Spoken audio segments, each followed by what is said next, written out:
Friends, நான் இப்போ சொல்ல போகிறது வந்து ஒரு படப்பு வீடை பற்றி. இங்கே வந்து சிறுகுடல்பட்டின்னு ஒரு ஊர் இருக்குது. இது கண்ணதாசன் பிறந்த ஊர். இந்த ஊரில் வந்து 2 நாள் படப்பு வைப்பாங்க. ரொம்ப நல்லா இருக்கும். அதுக்கு பேர் நாராயணசாமி படப்புன்னு சொல்லி.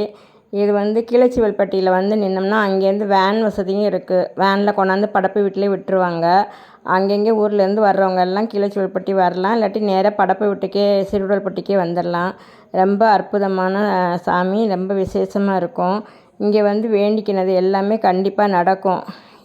4 ஊர்கள் வந்து இங்கே வந்து சேர்ந்து சாமி கும்பிட்ற இடம். இங்கே தங்குறதுக்கும் ஏற்பாடு செய்யப்பட்டிருக்கு. விடுதியெல்லாம் கட்டி பக்கத்தில் அந்த படப்பு வீட்டுக்கு பக்கத்துலேயே விடுதி கட்டி விட்டுருக்காங்க. அதில் பாய் தலானிலாம் நைட்டு கொடுத்துருவாங்க. சாப்பாடும் இங்கேயே போட்டுருவாங்க. பணியாரம்னு சொல்லி அதெல்லாம் ஊற்றி அது வந்து அவங்கவுங்க அந்த புள்ளிக்கு தகுந்த மாதிரி பணியாரம் பிரித்து கொடுத்துருவாங்க 4 ஊருக்காரவங்களுக்கும். அந்த வாரிசு படி வம்ச விருப்பம்னு சொல்லி அந்த இது போட்டிருக்கு. அதில் பார்த்தாலே தெரியும். 4 பேர் வந்து புள்ள வந்து ஒவ்வொரு ஊருக்கு போனதுனால அங்கே அவங்கவுங்க ஊரில் இருந்து அப்படியே பெருகி வந்து இன்றைக்கி எல்லாருமே வந்து ஒன்றா இருந்து கும்பிட்ற இடம் சிறுகுடல்பட்டி நாராயணசாமி படப்புன்னு பேர். இதுக்கு பேர். இங்கே வந்து நம்ம என்னென்ன வேண்டிக்கிறோமோ அது கண்டிப்பாக நடக்கும். பிள்ளை இல்லாதவங்க பிள்ளை வேணும்னு சொல்லி வேண்டிக்குவாங்க. கல்யாணம் ஆகாதவங்க கல்யாணம் நடக்கணும் நல்லபடியாக, பொண்ணு மாப்பிள்ளையை கூட்டிகிட்டு வரேன்னு வேண்டிக்குவாங்க. வீடு வாங்கணும்னு வேண்டிக்குவாங்க. பிள்ளைங்க நல்லா படிக்கணுங்கிறவங்க நோட்டு புக்கு வாங்கி கொடுப்பாங்க. இது நல்லபடியாக உடம்பு சரியில்லைன்னா வேண்டிக்கினா அதுக்கு தக்கன அது மாதிரி வாங்கி கொடுப்பாங்க. எல்லாமே ஏலத்துக்கு கொண்டாந்து கொடுப்பாங்க. எல்லாம் ஏலத்தில் போகும். ஏலத்தில் எடுக்கிறவங்களுக்கும் அவங்களுக்கு நல்லபடியாக நல்லா நடக்கும். அதை வாங்கி கொடுக்குறவங்களுக்கும் நல்லா நடக்கும். நம்ம ஏலத்துலேயும் எடுக்கலாம், வாங்கியும் கொடுக்கலாம். எல்லாமே சாமிக்கு தான் காசு சேரும். நம்ம வாங்கி கொடுக்க கொடுக்க நம்ம மேலே மேலே நல்லா வருவோம். ஏலத்தில் எடுத்தவங்களும் நல்லா வருவாங்க. அதை வாங்கி கொடுக்குறவங்களுக்கும் நல்லா ஏலத்தில் காசு போய் அது நல்லா எல்லாம் பெருகி சாமிக்கு சேர்றதுனால அவங்களுக்கும் நல்லது தான். நம்ம என்ன வேண்டிக்கிறோமோ கண்டிப்பாக நடக்குங்க. 99% நடக்கும். என்னை பொறுத்தளவு நான் வந்து பார்த்துருக்கேன். இது அனுபவபூர்வமாக நான் அறிஞ்ச உண்மை. அதனால தான் உங்களுக்கு சொல்கிறேன். நீங்கள் வந்து கலந்துக்குங்க, பாருங்கள். இது வருஷம் ஆடி மாதம் வரும். இப்போ படப்பு முடிஞ்சிருச்சு, 2 நாள் ஆயிடுச்சு. இந்த படப்பு ஆடி மாத படப்பு. ஆடி மாதம் வந்து ஒரு தடவை பார்த்துட்டு போனீங்கன்னா உங்களுக்கே தெரியும். இதை நான் வந்து சொல்கிறத விட நீங்கள் நேராக வந்து பார்த்து அனுபவபூர்வமாக உணர்ந்தீங்கன்னா உங்களுக்கே இதோட அருமை புரியும். ரொம்ப விசேஷமாக இருக்கும் படப்பு.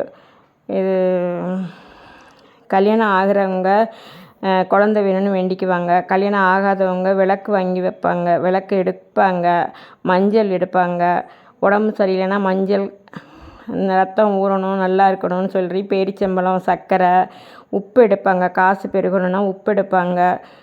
சாப்பாட்டுக்கு பஞ்சம் இல்லாமல் இருக்கணும்னா அரிசி எடுப்பாங்க. இது மாதிரி நிறையா ஒன்றும் அதுக்கு தகுந்த மாதிரி அவங்க ஏலத்தில் எடுக்கிற பொருள். அதே மாதிரி வாங்கியாந்து கொடுக்குறவங்களும் அவங்கவுங்க காரியம் நிறைவேறிச்சுன்னா அந்தந்த பொருளை வாங்கியாந்து கொடுத்து ஏலத்துக்கு நிறைய பொருள் சேரும். குழந்தை இல்லாதவங்க வந்து குழந்தை வேணும்னு சொல்லி ஆம்பளை பிள்ளை சட்டை எடுப்பாங்க. பையன் வேணுங்கிறவங்க பொம்பளை பிள்ளை வேணும்னா பொம்பளை பிள்ளை சட்டை எடுப்பாங்க. குலவாளம் பிள்ளை எடுப்பாங்க. ஆக மொத்தத்தில் இது வந்து ஒரு அற்புதமான இது. இதை யாருமே பல பேர் தெரியாமல் இருந்திருக்கலாம். தெரியாதவங்கன்னு தெரிஞ்சுக்குங்க. ஒரு வருஷம் வந்து பார்த்துட்டு போங்க, உங்களுக்கே தெரியும். ரொம்ப நல்லா இருக்கும். படப்பு முடிஞ்சு மறுநாள் வந்து படப்பு அன்றைக்கி நைட்டு முடிஞ்சதுக்கப்புறமா ஏலம் விடுவாங்க. ஏலம் நடந்துக்கிட்டே இருக்கும். மறுநாள் காலையிலையும் தொடர்ந்து நடக்கும்.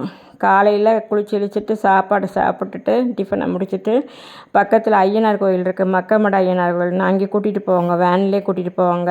அங்கே அபிஷேகம் ஆராதனை எல்லாம் நடக்கும். அதை பார்த்துட்டு திருப்பி வந்துடலாம். வந்து மதிய சாப்பாடு சாப்பிட்டு எல்லோரும் அவங்கவுங்க ஊருக்கு போயிடுவாங்க. தேவோட்டக்காரங்க மட்டும் அவங்க குலதெய்வ கோயில்னு சொல்லி திருப்பத்தூர் பக்கத்தில் கருப்பர் கோயிலுக்கு போவாங்க. சங்கிலி கருப்பர், கோட்டை கருப்பர்னு அங்கே போய் அங்கே சாமி கும்பிட்டு அங்கே அபிஷேகம் ஆராதனை எல்லாம் பார்த்துட்டு அவங்க கிடா புசு இதெல்லாம் கொடுப்பாங்க. அவங்கவுங்க காரியம் நடக்கணும்னு அதெல்லாம் பார்த்துட்டு ஒரு நாள் தங்கிட்டு மறுநாள் போவாங்க எல்லோரும்.